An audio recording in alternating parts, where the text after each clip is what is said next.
Hey everyone, please listen to this important message that Henry has to share. Hello, my mama says bad words. So please make sure to wear your earmuffs for this week's episode.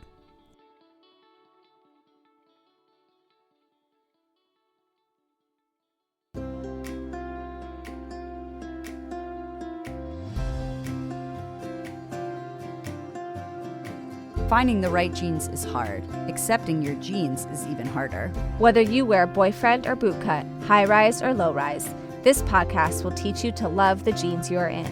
I'm Rachel. And I'm Tina, and we're going to use modern research to bust diet myths and get real about body after baby. We're going to take you on a journey of unpacking your old beliefs about food and weight so you can learn to nourish your body and raise body-confident kids. So put your booty in a chair and let's talk mom jeans.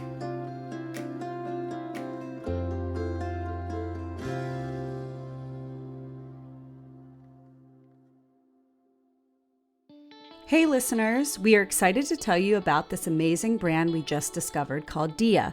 Their philosophy is to design clothing for women that want great fashion and proper fit in sizes 14 plus. As you learn to embrace your mom jeans, check out Dia to find denim jeans and a complete outfit for your perfect fit. To help you feel fabulous in your mom bod, Dia is offering our listeners an exclusive savings.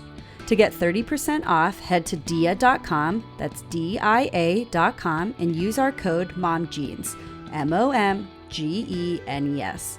You can try the clothes on in the comfort of your own home, keep what you love, and always get free shipping and returns. Finally, a brand that has your mom jeans in mind. Visit dia.com and use code MOMGENES to get 30% off your order.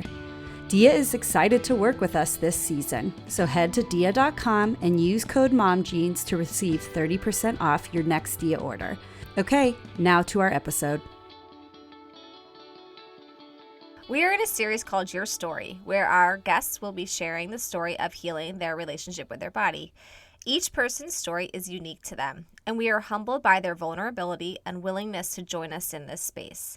As a result, we will not be editing out as many numbers, specific behaviors, or details as we normally would. If anyone's story has details that trigger you due to your healing journey, please press pause and take care of yourself. We hope you enjoyed this week's episode. Hey listeners, welcome back to this episode of Mom Jeans.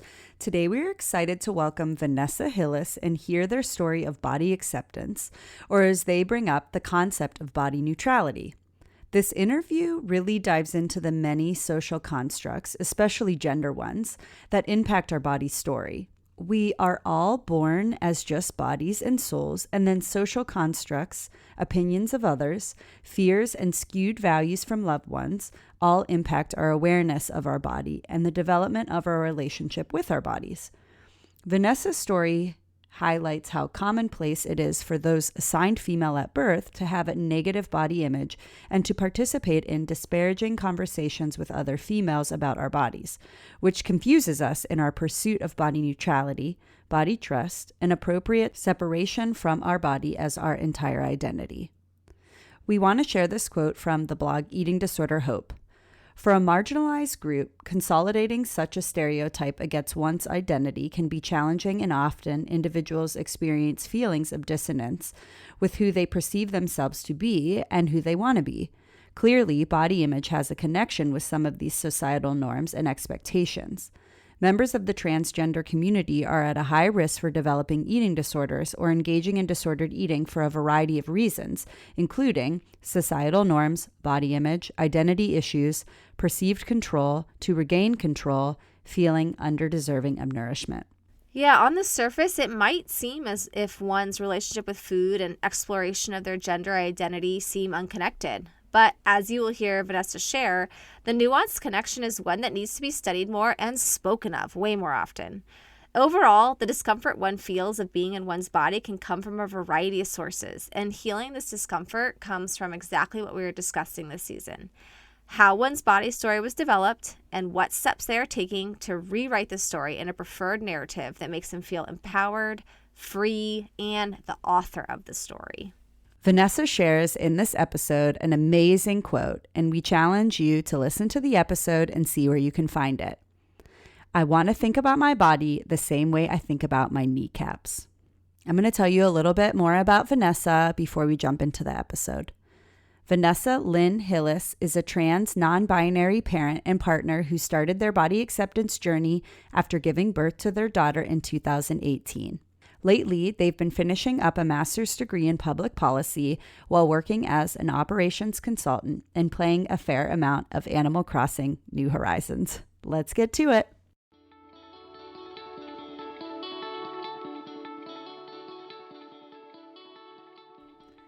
Everyone, welcome to our interview today with Vanessa. So we're going to kick it right off and we're going to really put you on the spot, but tell us a fun fact about you. Ooh.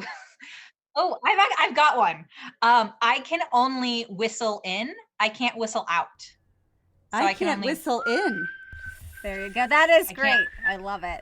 My children also, I think, have that whistling situation going on. Because I had a really bad overbite growing up, and it was like the only way my mouth could form it. Thank you. That's a fun fact.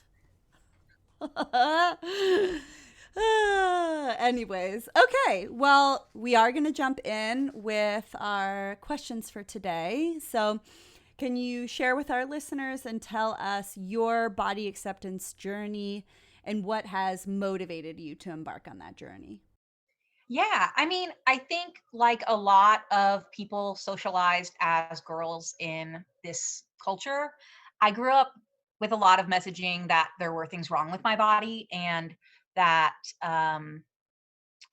it, I was, worried about being too fat or having too small of a chest or, wanting to be physically desirable and based on certain, media prescribed metrics. And I really felt like that was normal. It was very normalized. And then when I got pregnant in 2018, I was like, I had a baby in 2018, not 2016. 2016. That'd be different.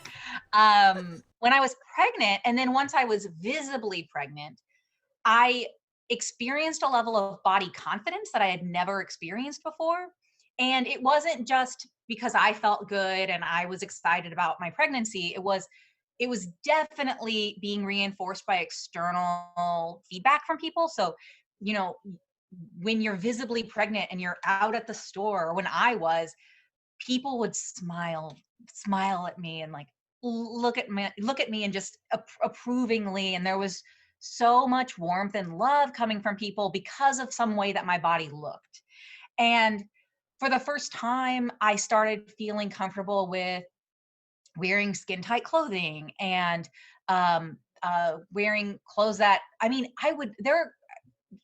things that clung to my belly and showed my hips and showed my butt. And really it was more, I had been more insecure about my belly before. And so my big pregnant belly was like, skin tight, like you could see my little like gross belly button popping out. Like, but that was like cute and society loves that. And like people love a pregnant body because it was like the first time that my body was doing something and it was like allowed to look like this and everyone approved of it. And yeah, people said like, we'll make comments about types of food you eat when you're pregnant and like give judgment about different things. But like overall, it's like great. People love that you're pregnant and they love that your body is big when you're pregnant.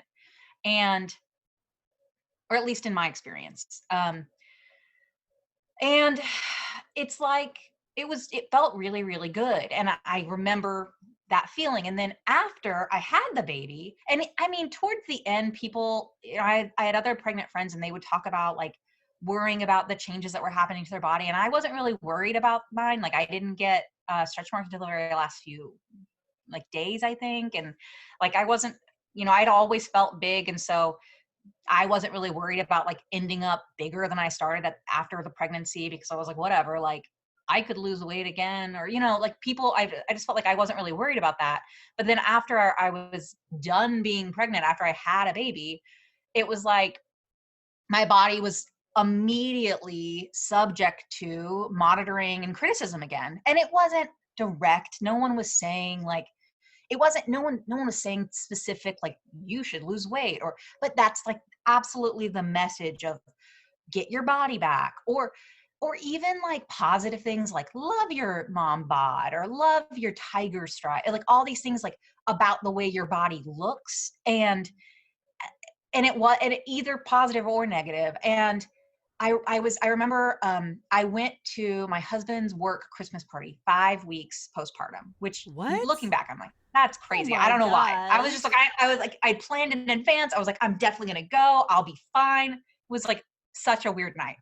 I hadn't been around people in 5 weeks. It was bonkers. So I go out, and my husband introduced me to one of his colleagues, and she did a full sweep look up and down on my body and was like, "Oh, you look amazing. I can't believe you just had a baby." And I'm like, why are you looking at me like this? It just felt so uncomfortable.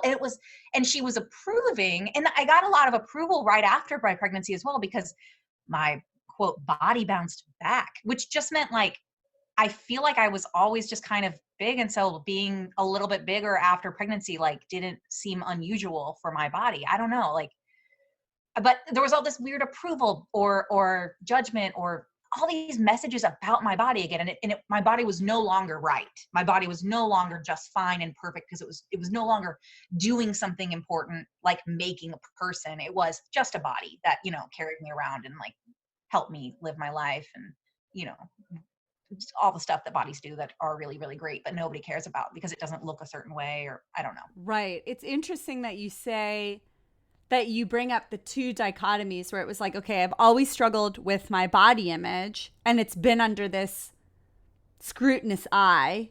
And then the moment I actually look pregnant, right? People are approving of my body all of a sudden. Yeah. But then the moment the baby is out of my body, it's back to that scrutiny.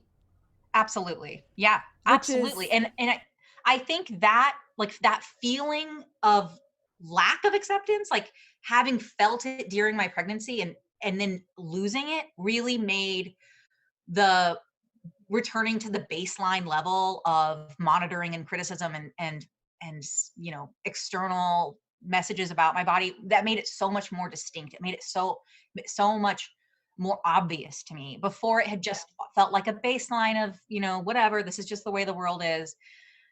And then like, it just really, so that it was just so, I felt it so distinctly. So it sounds like then returning to the criticism and the constant preoccupation or discrimination of your body felt off, because you had actually felt what body acceptance felt like during your pregnancy. Absolutely. Yes. Yeah. I got a taste of it during my pregnancy. Taste of it. Yeah. When it was taken away, it felt so much worse than before, when I just didn't have it and didn't know what I was missing. Yeah. Yeah. Yeah. And then I mean, also right after you have a kid, you're also being judged on so many other things. Or even if I don't know if a lot of it's also hormones. Your body's recovering from, your hormones are recovering, and you're getting all these weird messages about what you should be wearing and what you should be feeding your kid and how you should be taking care of your kid and how your kid should sleep and all these things. Like, there's a lot of external pressures, and my reaction to those pressures and the body pressures was to get angry about it and to find a way to not find research or tools so that I could combat it and, not feel like I needed to listen to those messages. So like reading about different like buster things about child development and about baby care, and then also about body image and the way marketing and just our culture just really puts all these pressures and rules on our bodies. Right. But yeah, so that's that's like really what motivated me to start achieving my goal of body neutrality. Like I want to think about my body the same way I think about my kneecaps, which is like, I don't really think about them like they're working, and that's fine. And I don't have any moral associations with the way my kneecaps look And I don't, yeah, I really would love for that to be the way I view my entire body. Yes. Like our kneecaps. I love that, right? Trust me, I'm writing that down right now. You're writing it down. Yeah. We don't Oh, yeah. we don't stress about like, oh, are my kneecaps functioning correctly? Like, do I need to somehow control how much my knee bends, or like am I overextending? Or Is there a certain kneecap like exercise I'm going to thing, or exercise like my am I kneecap supposed to right be, now. That's what's happening. Yes. should I get some sort of surgery on my kneecaps to meet some societal ideal? I Which, know. Well, then we also have to come into the angle of like, if you do have sore knees, make sure you get care of for that. Like, yeah, sure. If I start noticing something about my kneecaps, like I should see if I need to do something to help them. But like that's exactly how I treat my body too. Like I never think about my kneecaps. And I do caveat, I'm sure if I were like a sports person, I would think more about my knees because like they need them more. but I But get what you're saying. Like, you don't obsess about your kneecaps. Yeah. yeah, I never think about my kneecaps. Where did that journey take you? Because you kind of had the dichotomy of those experiences. Whenever we have experiences like that, I think of that Plinko game in Price is Right, where the information kind of enters and kind of Plinko's its way down and through our systems, through our experiences, our lived experiences, our beliefs, our values. It kind of settles. So I'm kind of curious where it ended up settling for you and where you came out from that. I love that analogy. Yeah. Love it. Yeah, it was actually a really transformative experience for me because it started with being angry that I didn't feel good about my body, or that I was thinking about my body too much and thinking about how I looked, and worrying too much about different aspects of my life and external pressures about those choices and ways that things were existing. So I've started reading a book called Beauty Sick, which is very my type of book. It's written by, I'm going to get this probably wrong, but she's a psychologist who works at a university.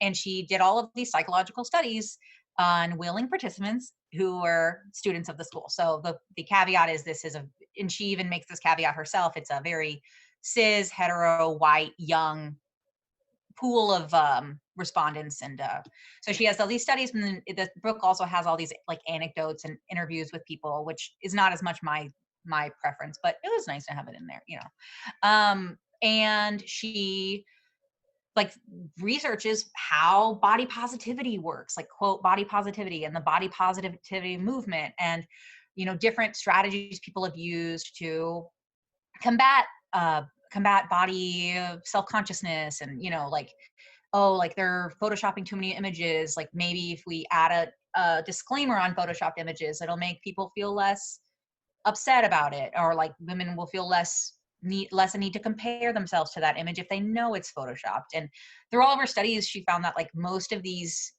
common strategies, like the idea of like embrace your skin, love your body, most of these strategies actually make people feel worse about their bodies.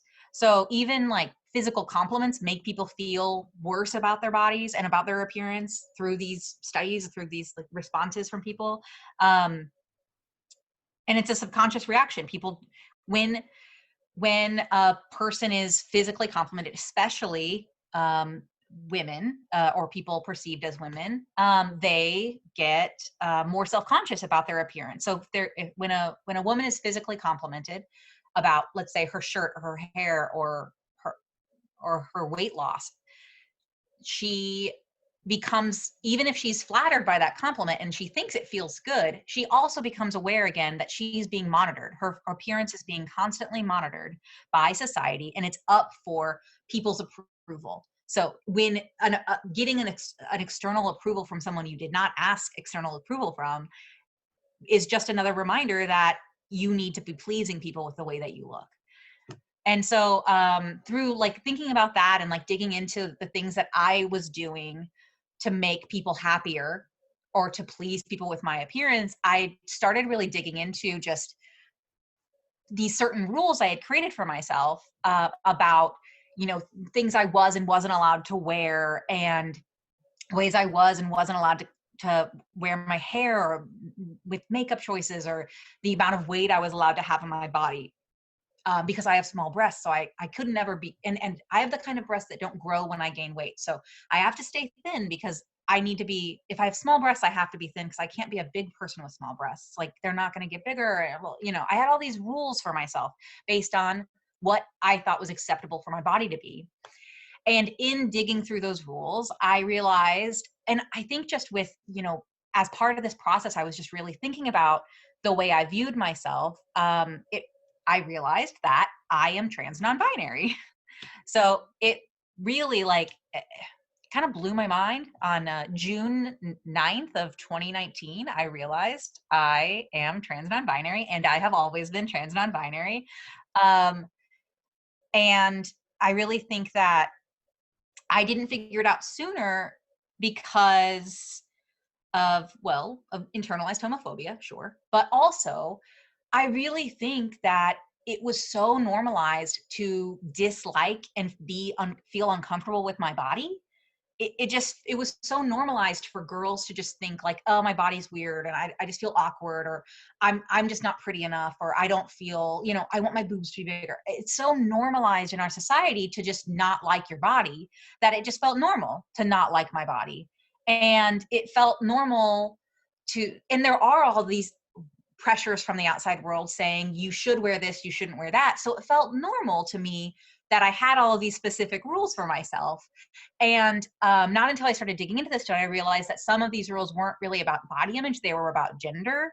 And it was, I wouldn't, if I cut my hair short, then I needed to wear more makeup, or I needed to wear earrings to show that I wasn't a man. I don't know. It was also internalized homophobia because I would get perceived, people would just assume I was a lesbian, but I am bisexual. I consider myself pansexual. So I'm attracted to men and women, and it would bother me to be categorized as a lesbian, which is internalized homophobia. There's nothing wrong with being a lesbian, but it bothered me because that's not who I am.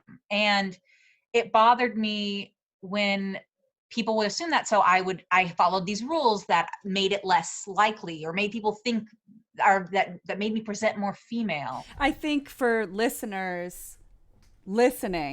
people listening, trans non-binary is that Vanessa does not attach to a gender. Your pronouns are they, them, as selected, and you do not define as a male or a female. Yeah, I'm a person. That's how I identify. Yeah. And I think what you're sharing is so important. And I hope at least someone listening goes, oh my gosh, yes, right? Where you've created all these rules that have been ingrained in us, right? Mm-hmm. And you and I, Vanessa and I know each other outside of this moment, but you and I have talked about this with our kids, and your kid, you really dress in very gender neutral items. I do the same with my child as well. But people push that on to us from such a young age to then as you become an adult. And so with these internalized rules, the natural way that you're feeling and thinking gets shoved down and shoved down and shoved down. And eventually it comes out, but it's coming out into body insecurity or just this rigidity that you're having to follow. And it seemed like as soon as you entered into this phase of pregnancy, your certain phase in pregnancy, that became lifted because of whatever reason. I don't want to put a spot in there. I mean, I was obviously female. I was obviously a woman because I was doing the thing that women do, which is have babies. And I was being a woman, visibly. I was visibly being a woman, doing something that only cis women with uteruses can do. Right. Which is not true. Which is not true. Yeah. But also that's what it, that's, yeah. No one ever thought I was a lesbian anymore because I was pregnant. And no one ever thought I was not a woman because I was pregnant. And I was also had my hair longer because I wouldn't let myself cut my hair anymore. But yeah, it definitely was tied in with gender, as absolutely. Now, how has this body image journey been impacted? Or how do you move forward with this due to your exploration and identification of your gender identity? Yeah. I mean, I think it was really freeing to realize that I'm not a woman. And even saying the word woman makes me kind of uncomfortable. Um, but it made me really, it was really, really freeing because I didn't have to follow the rules that women have to follow anymore. And there are so many rules. It's like, women are supposed to like sugary drinks. Women are supposed to um, crave chocolate all the time. And women are supposed to work out in a very specific way because they want to be lean and thin. They don't want to be muscular. So as soon as I realized I was trans non-binary, I was like, oh, I'm allowed to work out however I want. And obviously I could have done that before as well, but it was just so much harder before. And it was so much hard. And I really like, so I started following male fitness blogs, or like not blogs, but like looking up male fitness articles and advice. And it was like a lot simpler because men's advice seemed to be clearer and less confusing. It seems like there's a lot of weird messaging to women that it's like, if you're not doing this one thing exactly right, then there's not even a point to doing it. Or like, don't eat bananas because they make you have belly fat, and don't Which is not true. Italians. It's not, I know. But yeah, stuff about, there's just so many rules about so that's like, just when it comes to, if you're moving your body, you're supposed to want certain things. When you're moving your body, you have to have all these specific goals, and if you aren't doing it exactly right, then you're just wasting your time, and there's all this pressure to have your body look a certain way. But when you're presenting, I found that when I'm presenting more masculinely, when I have a shorter haircut and I wear clothes that are marketed to men, I find that people don't even like notice my appearance. There's like, maybe someone might compliment if they like a shirt I'm wearing or something, but there's not as much feedback from the outside world about how I look. And I mean, just looking around a room that has a variety of genders in it, men's bodies are allowed to be a lot of different shapes, and still considered attractive. I mean, look at TV, and it's like, you can find a man in a big body married to a hot lady, like and that guy is still considered hot too. But his body's bigger. Like, there's just a wider range of acceptability of male bodies. And I know they still have issues too, but there's a wider range of acceptability. And that was really freeing to like just start thinking about myself and reframing my thoughts and actions and clothing choices and exercise choices around like, well, would a man do this? Would a man be allowed to do this? Like, what do men have to do? Because the rules are very different. And just kind of reframing those rules for myself was just really eye-opening. And I'm not a man, but in our world is really structured in the gender binary. So really there wasn't like an other option of like, well, what are exercises for non-binary people? What do people who just have bodies want to do to feel good about their bodies? And How to move your body as a person. Everything is male or female. But I started buying clothes marketed to men, which are much more comfortable. They're looser and more functional. Which is why that's how I dress my daughter a lot of the time, is in clothes that are marketed to boys, because those clothes are more functional. So I don't really think about dressing her as like gender neutral necessarily. It's just, I dress her in functional clothing based on her ability to move and interact with the world. So when she was younger, I didn't put dresses on her because they would impede her crawling. And that seemed like a bummer, to like impede my child's movement just because this dress is cute. And so now she's older and is like running, God help me. And I put dresses on her now because it's way easier than taking pants on and off to change her diaper. And so I know. It's so convenient. Just one piece of clothing that she will get covered in blueberries or whatever. So in our intro episode, we interviewed a narrative therapist who posed the journal prompt, "Who would you be if no one told you who you were?" And I feel like that's kind of what you're touching on now as part of your body story. Yeah. And I think that's really powerful to go, I'm going to let go of a lot of the social constructs and do some inner work of who am I and what makes me feel comfortable in my body. And that's where my body acceptance comes from, my body healing comes from. That feels really powerful. Who would I be if no one had ever told me who I was, or however I phrased it? That sounds Oh my God. Yeah. I mean, I can't imagine. But yeah, that's what I've been playing around with. Well, if I didn't if I didn't feel like I had to follow these certain societal rules, who would I be and what would I do? And it's been really, really freeing and really, really nice. It's not only I not only feel more physically comfortable, I feel more confident. When I was wearing clothes marketed to women or following these, when I was like trying to dress according to certain rules, um, I was really uncomfortable. And it wasn't necessarily like physically, like the clothes were too tight, or it was just like I would be fidgety and like I felt like I couldn't slouch at all because, I had to hide my little belly, and I would always like tug at my shirts and adjust myself. And before going up for a presentation, I would like really like make sure everything was in order.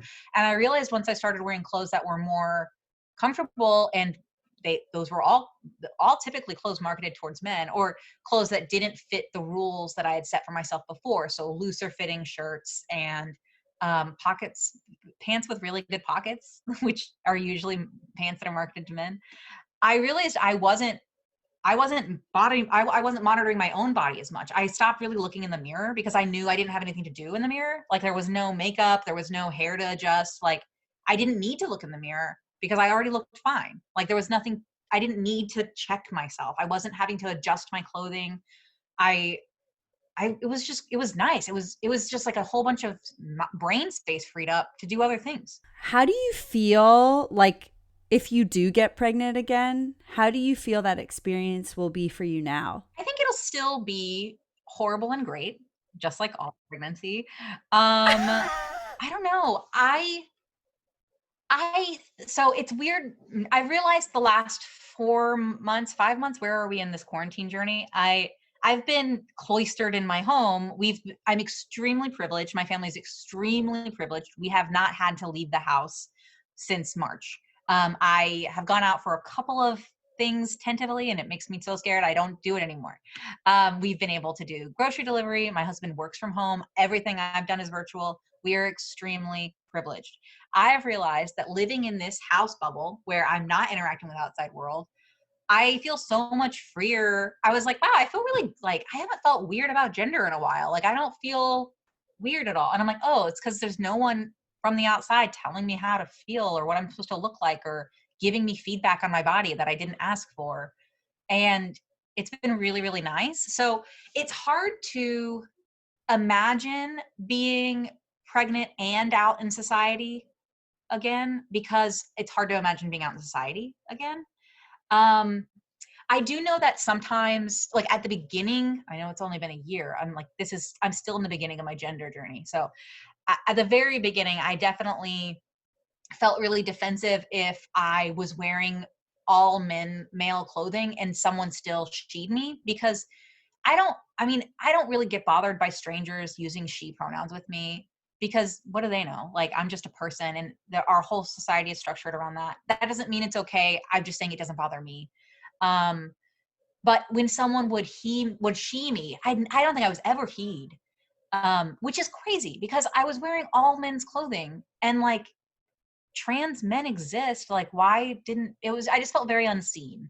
So I think it'll be interesting to be visibly pregnant, and I don't know. I don't know how it's gonna make me feel. I can't imagine being around people again, so I don't know. We might just stay like this forever. I know. We're We're just gonna become this hermits. is what true quarantine is like. I don't know what people are like anymore, right? Yeah. I went out once and I had pink hair, and like 3 different people commented on my hair, and I was like, this is really weird. And then I was like, oh right, like that's what people do. They like comment on your appearance when you're out in public. They just do that. But it is weird when a stranger says something to you about your Sure. appearance. It's just like, hi. Totally. Yeah. And then it's like, yeah, I don't know. It's even weirder when a stranger compliments your appearance and then denigrates themselves, which happened to me when I was picking up a takeout order the other day or the other month. I don't know what day it is. This woman was like, oh, your hair is so great. It's so thick. And then she was like, don't turn 40. My hair is so thin. And I'm like, I guess I'll try not to get older. What a weird thing to tell someone. Right.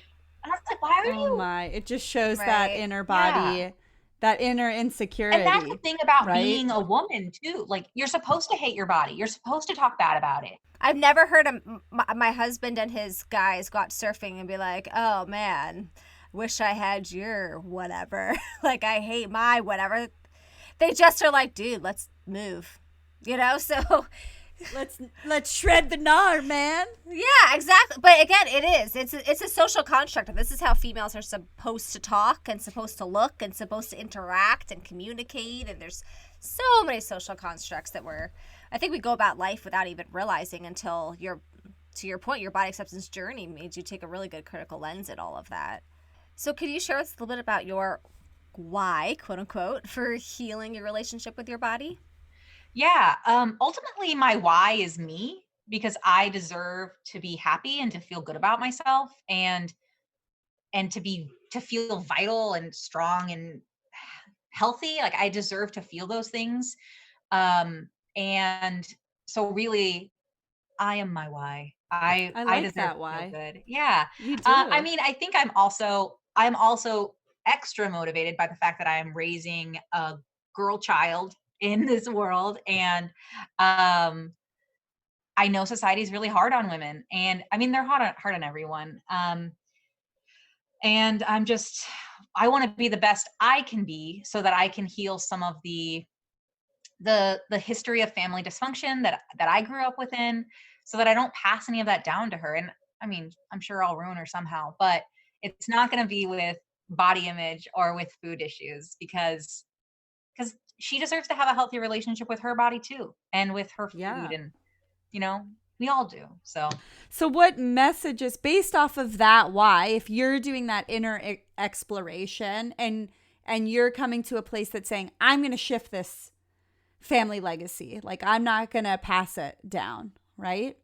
If if if listeners and parents are relating to that same motivation and same goal, what would you want to share to them, kind of navigating that same journey? yeah, I mean, I know this sounds like a cliche, but it's a journey.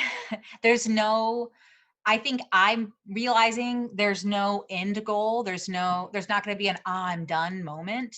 And because of that, I think it's important to cut yourself some slack. Like, I'm just a person. And I'm not talking about my gender. I'm a human being. I'm a person just trying to function in this world, and I'm doing my best. And it's awesome that I have the privilege to work on these things about myself so that I can feel my best, and then also be a better parent, hopefully, and be a good example to my kid. But I'm still just a person. I'm just a human person trying to get through. And I think just like, I think a message I tell myself is that, like, this isn't my fault. It's not my fault that I have dysfunctional thoughts about food or body image. This is the water we swim in. Our culture has a lot of problems with food and body image and gender, um and it's not my fault. And it's my responsibility to try to acknowledge those things, and I have the privilege and the time to do that. But I didn't do anything wrong. This isn't my fault. And also, I haven't ruined my kid already. That's like a fear I have, especially coming from a family history of abuse and like a lot of dysfunctional behaviors. I do have fear of like repeating family mistakes, or just I don't want to ruin my kid. And I know a lot of people can relate to that, of like, I don't want to ruin them. Like, I want to give them the best. And like, there's really no best. There's just your best. And we just have to do our best. I mean, whatever. And whatever. Sometimes my best is literally I ignore my kid and I turn on the TV and I just sit alone by myself next to her.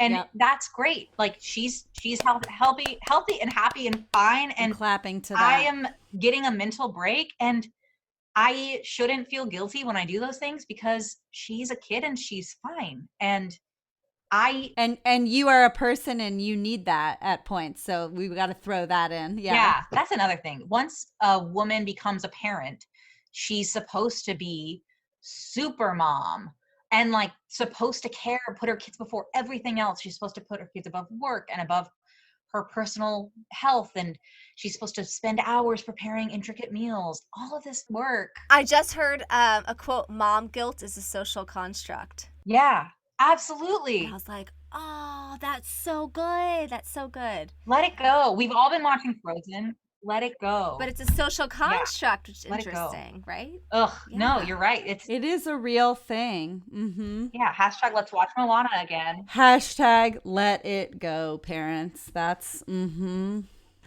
Well, what resources can you share with parents that you felt have been helpful for you? I know you shared that first book in the beginning. Yeah, Beauty Sick I thought was really helpful. It's called Beauty Sick, and I think the subtitle is How Beauty Culture is Harmful for Women and Young Girls. Okay. Yeah, that was good. Ellen Satter's Rules for Feeding. You guys talk about that. Division of also. responsibility. The division of responsibility, Yeah. which is really hard. It's hard to remember. I know.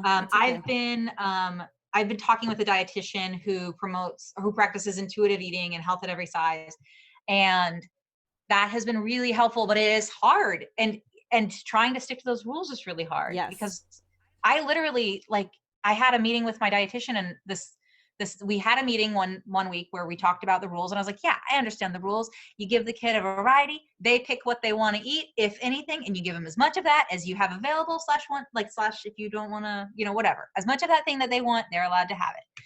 And then the whole week I was thinking about it, and I was like, yeah, I'm doing this. And then I have also recently given my daughter cookies for the first time, because we weren't giving her sugar before, because I didn't know how important it was. And I was like in this headspace that sugar and carbs are bad, which I don't feel bad about it though, because it's the water we swim in. It's not my fault. But so I'm trying to implement these things together. And at the next meeting with my dietitian, I had to talk with her again. And I said, so yeah, like the rules, the division of responsibility, does that mean for cookies too? And she was like, yeah, you read Ellen Satter's rules or division. And I'm like, yeah, I know. You give them it. And I said the whole thing again. And she's like, yeah. And I was like, but cookies too? As many cookies? Yeah. I keep giving her cookies. And she's like, yeah, Yes. yeah, that's how it works. And it's like, it just feels so wrong because of the way that I've been raised and the messages I get from everyone else and the outside, not everyone, the outside world. It just feels so wrong. I was like, pickles too? Like she can have as many pickles as she wants? Like it just seems wrong to give a kid 17 pickles. She's not going to eat 17 pickles. Oh, you don't know my kid. They were sliced pickles. Okay. I'm like, she is not going to eat 17 No, whole damn no. pickles. No, she isn't. No, but she will eat 17 slices of pickle. Sure. Okay. So Ellen Satter's division of responsibility. Yeah. I mean, this podcast Thank you. has been really nice and helpful. Oh, woo woo. Hey. And I would say if listeners, if you are privileged enough to have the time and insurance and monetary resources, take an hour a week for yourself and find a counselor that you like. I've been in counseling for over a year with the same person, and that's the longest time I've been in counseling, but continuous counseling. And it's been so nice to just, entered counseling when I was in what I felt like was a crisis. And I stuck with it even after I felt better, which I've never done before. And it's really allowed me to think about and stay focused on myself and my mental health for the whole last year, throughout every month, every week, not just when I feel bad, but even when I feel good, like thinking about what's making me feel good and like, what does this really mean? And, yes, it's just really hard to stay present. I think that's so important of what you're saying. Like working on our mental health, it does not need to be crisis management. It can be like, this is really just a self-care practice. I am doing this even when things are amazing. I engage in mental health self-care. So yeah, if you have the resources and insurance coverage, hopefully, to see a therapist or dietitian, that would be awesome. So, and it's been convenient during, this sounds terrible. I'm like, the positive thing about quarantine is everything's going virtual, which has been really easy for me because now I'm a stay-at-home parent or a full-time parent while I'm also trying to finish school and stuff. Fingers crossed And that stays the same. it's yeah, I mean, it's been so convenient to be able to do virtual because you don't have to find parking, or especially I'm someone with anxiety. I'm also on anti-anxiety meds, and it's been amazing. So Awesome. take meds if you need them. They're great, and there's nothing wrong with that. Can really help. Well, awesome. Well, thanks, Vanessa, for coming on the podcast and chatting with us and sharing your story. We appreciate it. Yes, thank you so much. Yeah, Yay. thank you.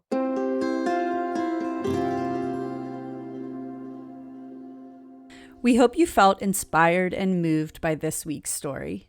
Please reach out to the person interviewed to connect with them in the ways they listed, or you can check out our social media pages at Mom Jeans, the podcast, for details on the episode and to find our guests' information. If you love the episode, please leave us a rating and review us on iTunes and recommend this episode to a friend. We are sending you the inner strength to accept your jeans with a G and wear the jeans with a J. Bye.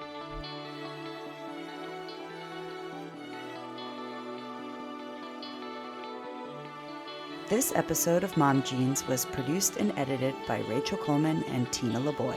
Just a reminder, this episode is not a substitute for therapeutic counsel or nutrition advice.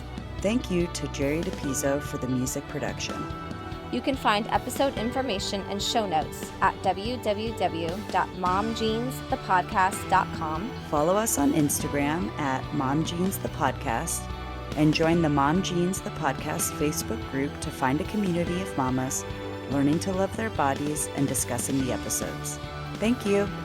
Thanks for listening to Mom Jeans. See you next time.